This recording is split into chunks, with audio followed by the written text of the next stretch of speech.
The sky burned red when the ships came. Not like fire. Not like anything Earth had ever seen before. The color was wrong, alien, a shade that made people's eyes hurt when they looked at it. Massive shapes appeared above cities and oceans, silent and terrible, blocking out the sun. Each ship was the size of a mountain. Each one carried weapons that humans did not know how to fight. Commander Kale stood in the center of his command ship and looked down at Earth with satisfaction. His long gray face showed no emotion as he studied the planet below. His species, the Vreth, had conquered 17 other worlds. They had never lost a battle. They did not know how to lose. The scanners told Kale everything he needed to know. This planet had cities, but no advanced weapons. The inhabitants had primitive aircraft and old weapon systems. They had no shields. They had no space defense. Kale had seen more dangerous civilizations on dead moons. He turned to his second officer, a tall Vreth named Thrall. "How long until total conquest?" Kale asked. Thrall checked his instruments. 3 hours for full planetary submission, Commander. Their governments will surrender within 2. These creatures lack the capacity for real resistance. Kale nodded. He had given orders for his ships to land at the 5 largest military bases on Earth. Once those bases fell, the planet would break. Humanity would bow or die. It was always this simple. But Kale was wrong about humanity. Thousands of kilometers away, General Marcus Grant stood in the Pentagon war room and watched the alien ships appear on every screen. The room went silent. No one moved. No one even breathed. The reality was impossible, but it was happening. "All stations, this is command," General Grant said. His voice was calm like iron. "All military units, engage Defensive Protocol 7. We are under attack from unknown hostile forces. Every soldier on this planet has one job now: survive, fight, win." The words went out through radio and computer systems across the entire world. In bases from Japan to Germany to Australia, soldiers moved into action. Commanders called their troops to arms. Planes began to lift off from runways. Ships moved into defensive positions. Colonel Lisa Morgan was commanding a NATO airbase in Eastern Europe when the alert came through. She was a hard woman who had fought in 3 different wars. She had lost friends and soldiers, and she knew what real conflict looked like. "Get those fighters in the air now," she told her team. "I don't care what those things are. I don't care where they come from. We hit them hard and we hit them fast." The first fight happened over the Atlantic Ocean. Vreth landing ships descended toward military bases. American and NATO fighter jets met them in the sky. Missiles fired. The alien weapons were powerful, more powerful than anything humanity had made. But the first exchange showed humans something important. The alien ships could be hurt. They could fall from the sky.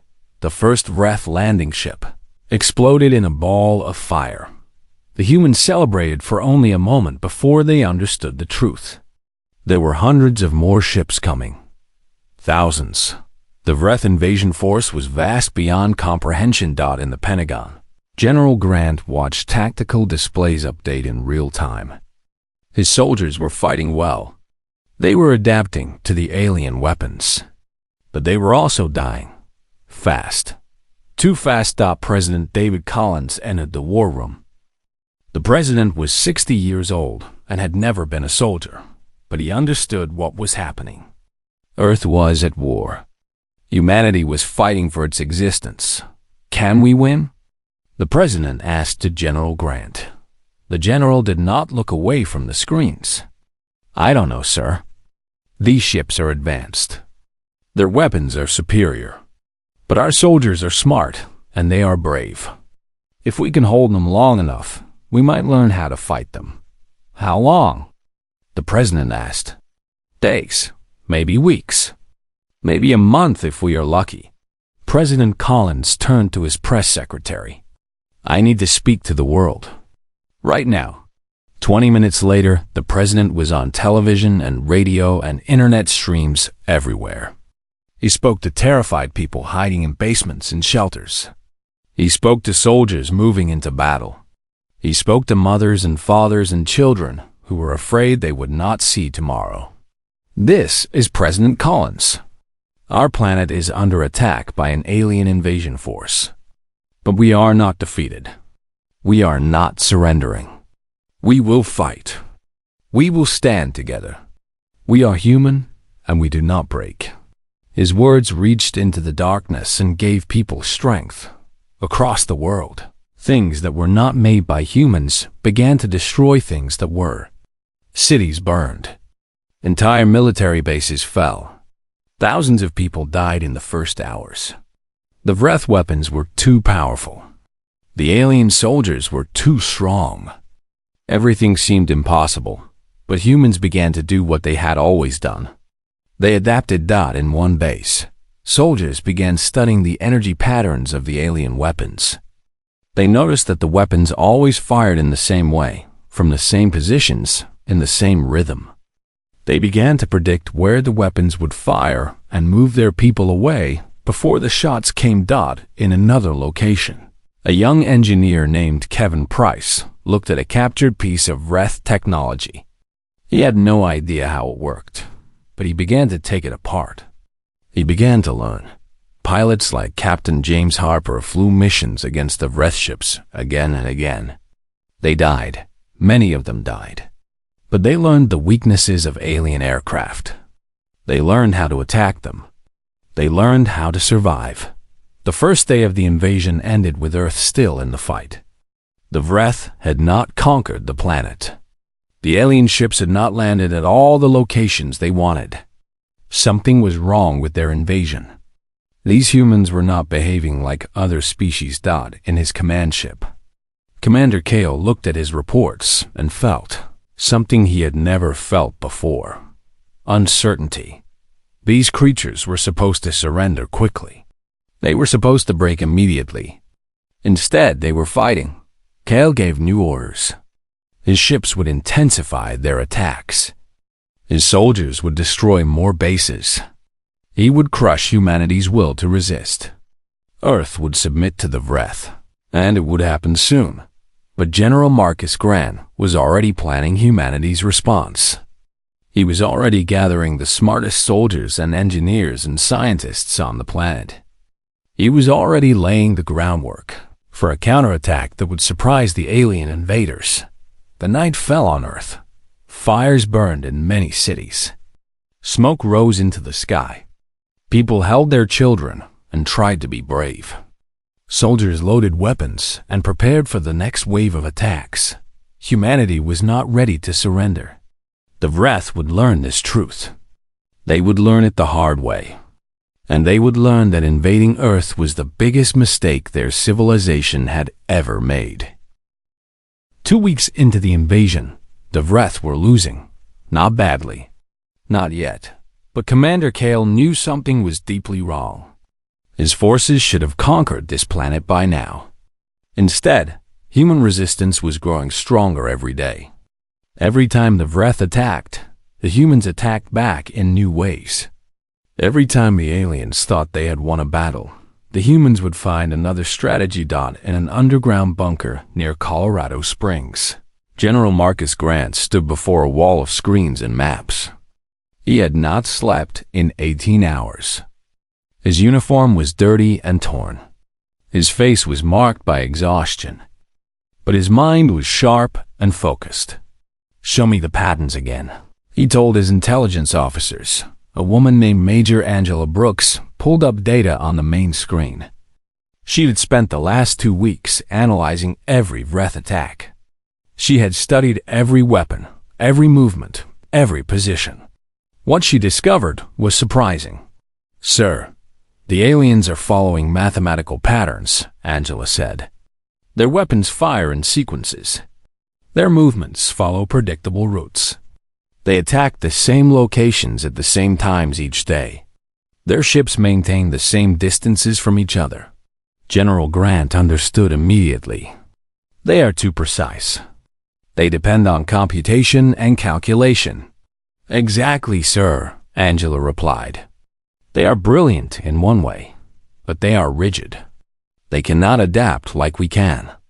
They cannot change their plans based on instinct. They need time to analyze and calculate. Humans can act on feeling and guess and creativity. We can do things they cannot predict. This understanding changed everything. In the next 72 hours, the American military changed its entire strategy. Instead of fighting organized battles where the Vreth could predict their movements, soldiers began using chaos. They would attack from random directions at random times. They would use old, low-tech weapons that the aliens did not expect. They would move in ways that made no logical sense, but worked anyway. Colonel Lisa Morgan led a team that attacked a Vreth landing zone with bicycles and hand grenades. It should not have worked. But the Vreth computers could not calculate a defense against something so unpredictable. The attack succeeded. 12 enemy soldiers fell. Word of the victory spread fast. It showed every soldier on Earth that the Vreth could be beaten, that they were not invincible, that humanity had a chance. At the same time, Dr. Stephen Hayes was working in a secret laboratory under the mountains. He was a scientist who had spent his whole life studying weapons and technology. Now he had something new to study. He had pieces of Vreth ships and Vreth weapons. He worked day and night, taking apart the alien technology, trying to understand it. His team helped him. They were young scientists and engineers who had volunteered to work on the most important project in human history. After 10 days of study, Dr. Hayes made a breakthrough. I understand their shield systems, he told his team. Their shields use an energy pattern based on calculations. The shields are nearly unbreakable because they compute millions of variables per second.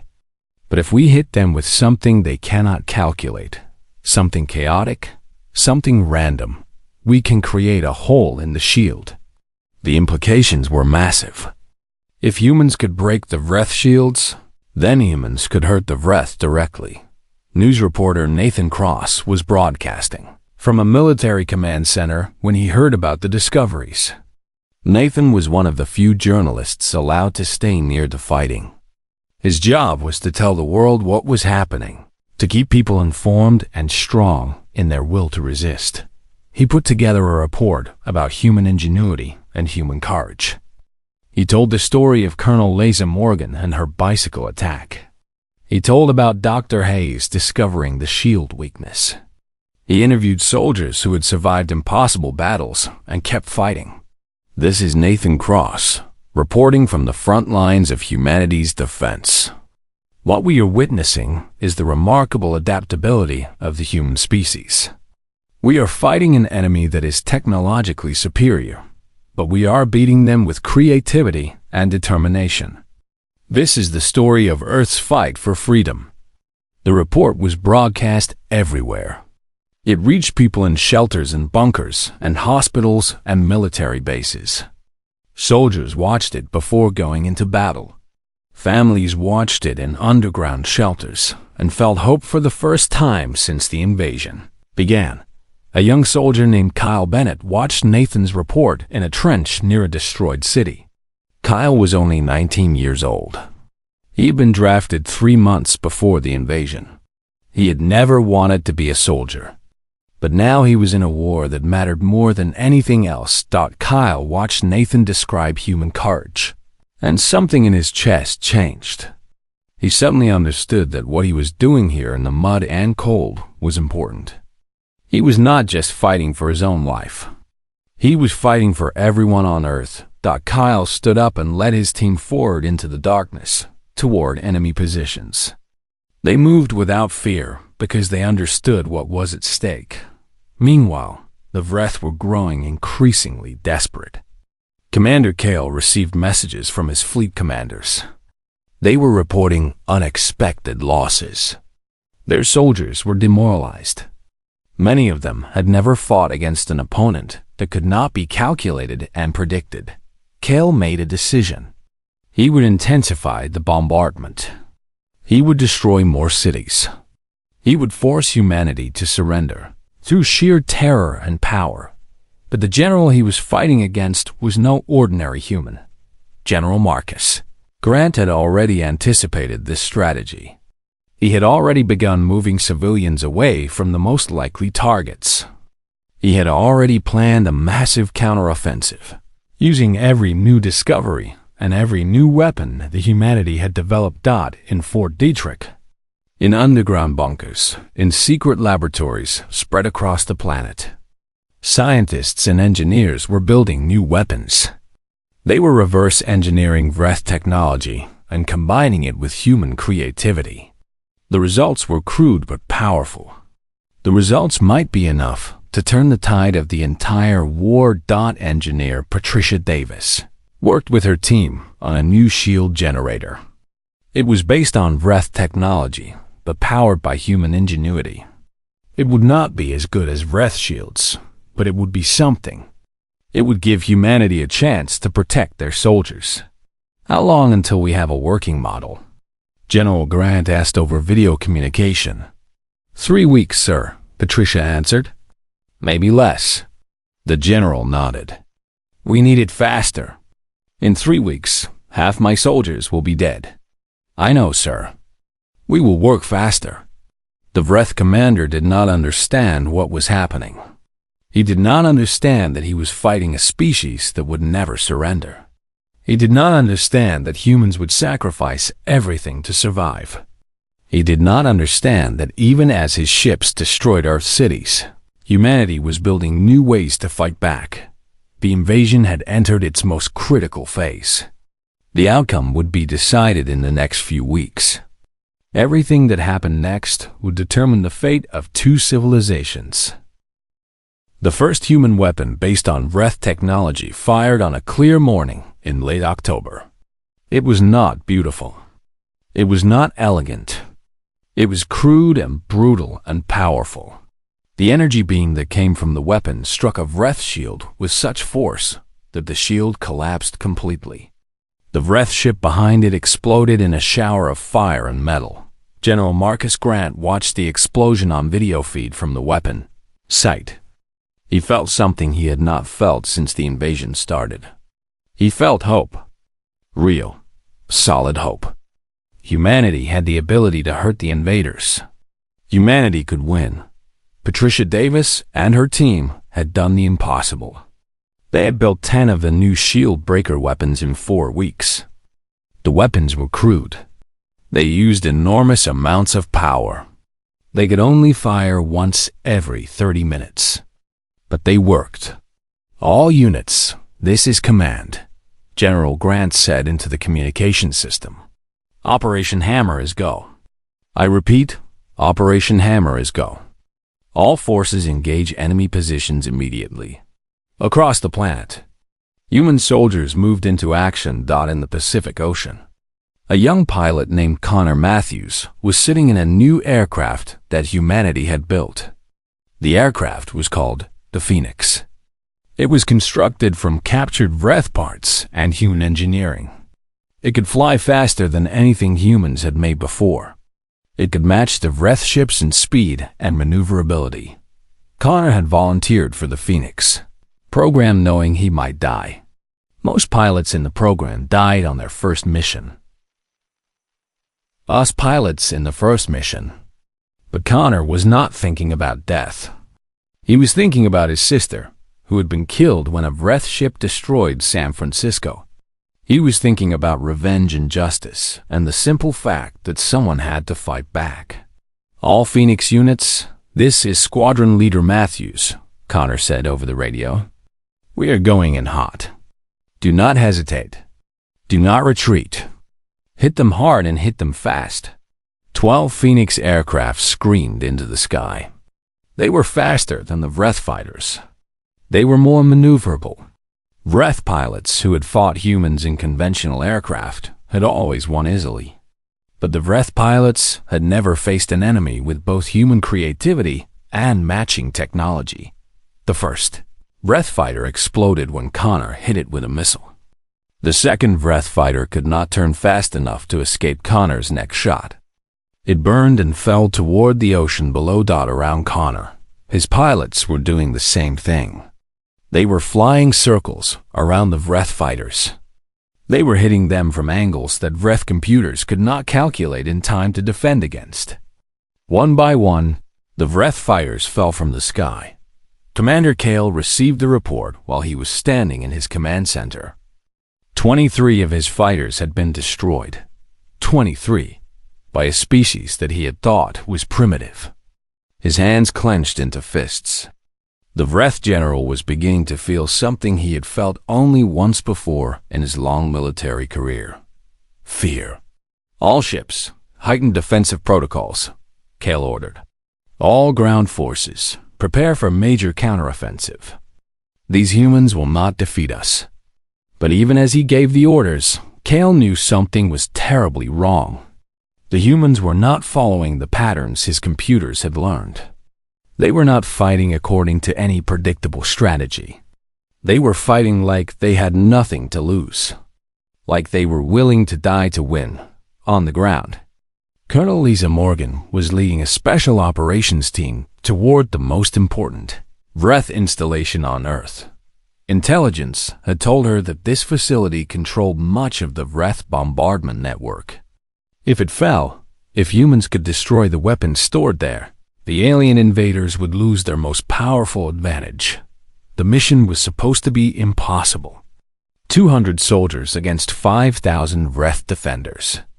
The odds were terrible. But human soldiers did not calculate odds the way Vreth did. Human soldiers made decisions based on courage and instinct. We go in quiet first, Lisa told her team. We eliminate the guards without raising alarms. We place charges on every weapon we find. Then we get out. Any questions? No one answered. Everyone understood what they were signing up for. Many of them would not leave this place alive. The assault began at dawn. The human soldiers moved through the Vreth installation like shadows. They were trained and they were silent. They were fighting for something more than themselves. They were fighting for their families and their world. When the alarm sounded, it was already too late for the Vreth defenders. Colonel Lisa had her soldiers in the central weapons chamber. The charges were set. The countdown had started. Move, move, move, Lisa shouted. 20 seconds to detonation. The explosion that followed destroyed the entire weapons facility. The force of it was so massive that it could be felt 50 kilometers away. One entire section of the Vreth invasion force suddenly lost its primary bombardment capability. They would have to retreat to repair it. Connor Matthews was bombing another Vreth position when he saw the massive explosion across the landscape. He knew what it meant. Humans had struck a major blow against the invaders. All Phoenix units, report in, Connor said. One by one, the Phoenix pilots reported. 8 had made it back. 4 had not. 4 pilots were dead or missing.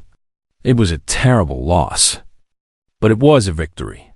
General Grant sat in his command center and looked at the reports coming in from all over the planet. Vreth positions were falling. Alien ships were being forced to retreat. For the first time, humanity was winning more battles than it was losing. But the general knew this was not the end. This was just the beginning of humanity's real fight. The Vreth still had enormous advantages. But now those advantages were smaller. Now the odds were not impossible. In his command ship, Commander Kale made a decision. He sent a message to the Vreth High Council. He reported the losses. He reported the human resistance. He reported that the invasion timeline had failed. The response was immediate and harsh. The High Council gave him 72 hours to complete the conquest of Earth or face recall and dishonor. If Kale failed, he would spend the rest of his life in disgrace. His career would be destroyed. His family would be shamed. Desperation does terrible things to a commander's judgment. Kale made his final decision. If humanity would not surrender to conventional invasion, then he would make Earth itself uninhabitable. He would activate the planetary bombardment system. He would rain destruction on the entire planet until nothing remained. If he could not have Earth, then no one could have it. What Cale did not know was that General Marcus Grant had already found the bombardment system. What Cale did not know was that Colonel Lisa Morgan was already leading a team toward it. What Cale did not know was that humanity was about to prevent the destruction of its own world. The message about the bombardment system came through at 3 in the morning. General Grant was already awake. He never slept anymore. Sleep felt like surrender, like giving up, and he would not do either. "Sir, we have confirmed the location," a young intelligence officer named Rebecca Foster told him. "The Vreth planetary bombardment system is located in orbit above the North Atlantic. We have 24 hours maximum before Cale activates it." General Grant understood the situation immediately. If the bombardment system activated, it would destroy Earth cities and kill billions of people. Even if humans eventually won the war, they would win a dead planet. The future of humanity would end. What are options? The general asked. Rebecca pulled up a tactical display. "We have one option, sir. One single option. We send a team directly to the orbital station. We destroy the system before it activates.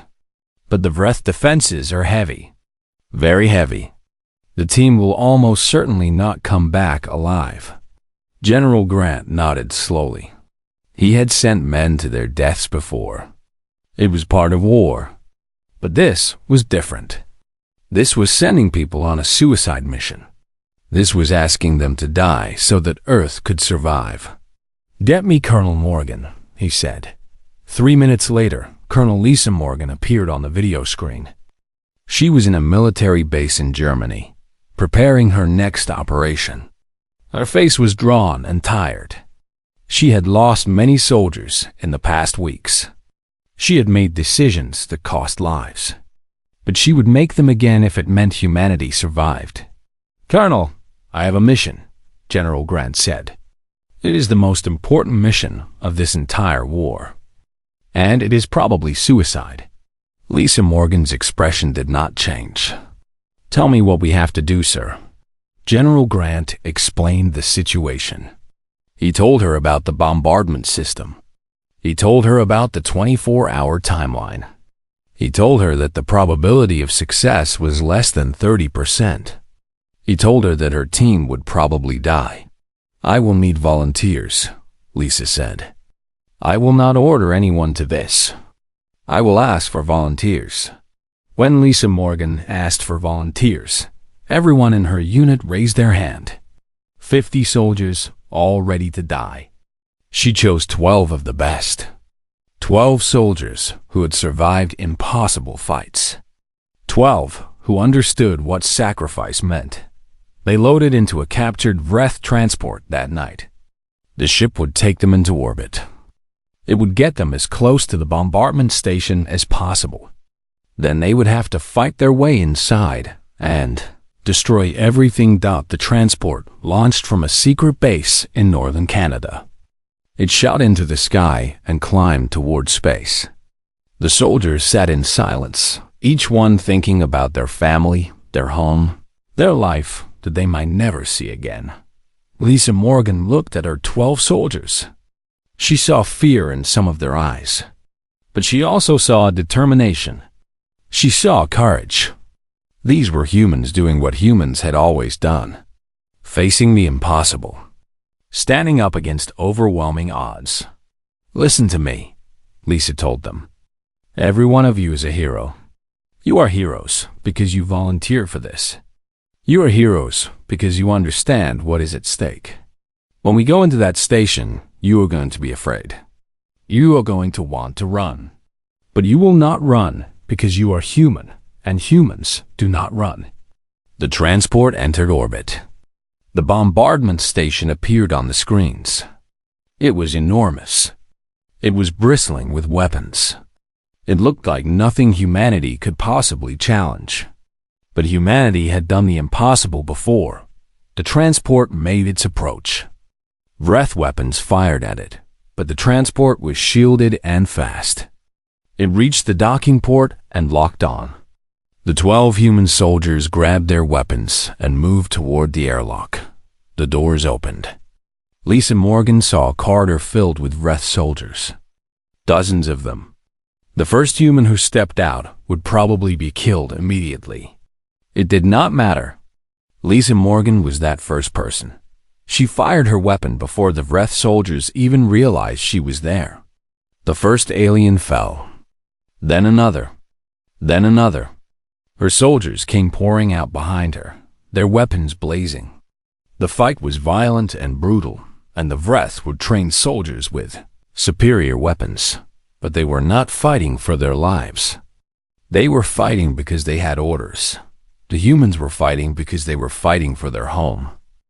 They were fighting for their families. They were fighting because if they did not win, everything they loved would die. The 12 humans fought through the station, losing soldiers one by one. By the time they reached the bombardment controls, only 4 of them were still alive. Lisa Morgan was one of them. Her uniform was torn. Blood covered her hands and face. But she was alive and she had a mission. Plant the charges, she ordered. All of them. Make sure nothing survives. The charges were set throughout the bombardment system. The countdown began. The 4 remaining soldiers had 12 minutes to escape before the charges detonated. They ran. They ran through corridors filled with Wraith soldiers. They ran through fire and explosions. They ran toward their transport. 2 more soldiers fell. Only Lisa and 1 other soldier named Frank Cooper made it to the transport. The transport detached from the station just as the charges began to explode. The bombardment system, the most powerful weapon the Wraith possessed, was destroyed completely. The entire orbital station was torn apart by internal explosions. As they fell toward Earth, Lisa Morgan and Frank Cooper looked at each other. They had survived the unsurvivable. They had completed their mission. Humanity had won, but the war was not over yet. On the ground, General Marcus Grant received the news of the bombardment system's destruction. For the first time in 8 weeks, he allowed himself to smile. Humanity had destroyed the Wraith's most powerful weapon. The invaders had lost their greatest advantage. Commander Cale received the report of the destruction, and he understood that he had lost the war. The Wraith fleet had been depleted by human resistance. His most powerful weapons were gone. His soldiers were demoralized. The invasion that was supposed to be simple and quick had become a nightmare of losses and failures. Cale did the only thing he could do. He called General Grant on an open communication channel. "I wish to negotiate surrender," Cale said. His voice showed no emotion, but his words showed everything. General Grant had prepared for this moment. He knew what to say. "Commander Cale, the terms are simple. You will order all Wraith forces to stand down immediately. You will withdraw all ships from Earth's atmosphere within 48 hours. You will leave behind any weapons or technology requested by Earth's government. You will accept full responsibility for the invasion and its consequences. If you accept these terms, your soldiers will be treated as prisoners of war. If you refuse, we will destroy your remaining ships and your soldiers." For a long moment, Cale said nothing. Then he nodded slightly. "I accept your terms, General Grant. We will withdraw." The Wraith invasion of Earth was over. Humanity had won. The Wraith ships lifted away from Earth on a gray morning in November. They rose into the sky in perfect formation, escaping a planet that had defeated them. Millions of people came out of shelters and bunkers to watch the alien vessels disappear. They came out to see proof that they had survived. The war had lasted 73 days. It had killed over 2 billion people. It had destroyed entire cities and caused suffering beyond measure. But humanity had survived. Humanity had won. In the weeks after the Wrath departure, the world began the painful work of counting its losses and beginning to heal. Captain James Harper finally made it home to his family. His wife was waiting at the door when he walked up to their house. She did not run to him. She did not cry. She simply stood there and looked at him, this man who had gone to war and come back alive. Then she opened the door wider and let him in. Their 2 children were inside, and when James saw them, something broke inside him. He had fought the entire war thinking about their faces. He had killed and fought and risked death thinking about them. Now they were in front of him, real and alive and crying for their father. He held them and cried too. The tears came from somewhere deep inside, from the place where his strength had been stored for 3 months. Now that he was home, the strength did not matter anymore. Only the fact that his children were alive mattered. Pilot Connor Matthews had a different kind of coming home. He had killed 23 Wrath fighters. He'd been awarded the highest military honors humanity gave out. He had been called a hero on every news channel in the world. But Connor did not feel like a hero. He felt like a man who had killed. He had shot down aircraft. He had ended lives. Yes, those lives belonged to invaders. Yes, it had been necessary. But every time Connor closed his eyes, he saw the Wrath fighters exploding.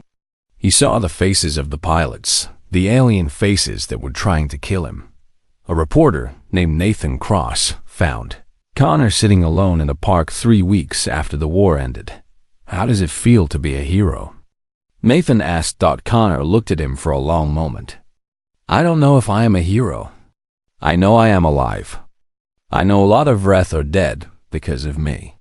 But I don't know if that makes me a hero. Maybe it just makes me a survivor.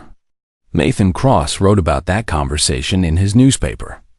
He wrote about the complexity of victory. He wrote about the cost of winning. He wrote about the fact that even when humans won, they paid a terrible price. In the months after the war, Nathan Cross continued to report on the recovery. He saw cities being rebuilt. He saw people finding lost family members. He saw humanity coming together in ways it had never done before. This is Nathan Cross, reporting on the recovery and rebuilding of Earth after the Wrath invasion. He wrote in his final article about the war. What this conflict has shown us is something profound. It has shown us that when humans come together, when we stop fighting each other and unite against a common threat, we are stronger than any enemy. The Wrath thought we were primitive. They thought we were weak. They thought we would surrender. But they were wrong. We are human. We don't surrender. We survive. General Marcus Grant had a different kind of challenge now. He had won the greatest military battle in human history. But now he had to help lead the world into peace. He worked with the governments of every nation on Earth to establish something new. Something that had never existed before. A unified world government called the United Earth Government. The purpose was simple: to make sure that humanity would never be divided again.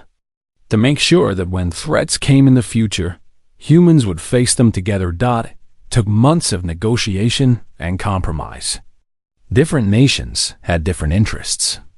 Different leaders had different ideas about how the world should be governed. But in the end, they agreed.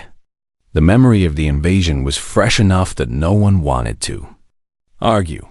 President David Collins gave a speech at the first assembly of the United Earth Government. We stand here today as representatives of one species, one world, one people, the president said. The Wrath invasion taught us something important. It taught us that the boundaries between nations are smaller than the connection between humans. We are stronger together than we are apart. We are more capable together. We are more human together.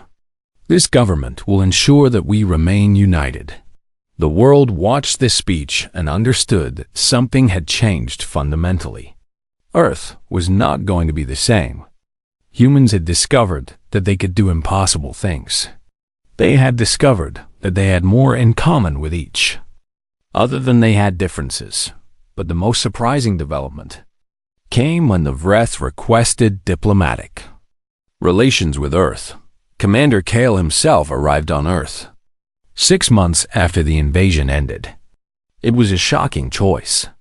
The military commander who had tried to conquer the planet was now coming as a representative of his civilization, seeking to negotiate peace. General Marcus Grant agreed to meet with him.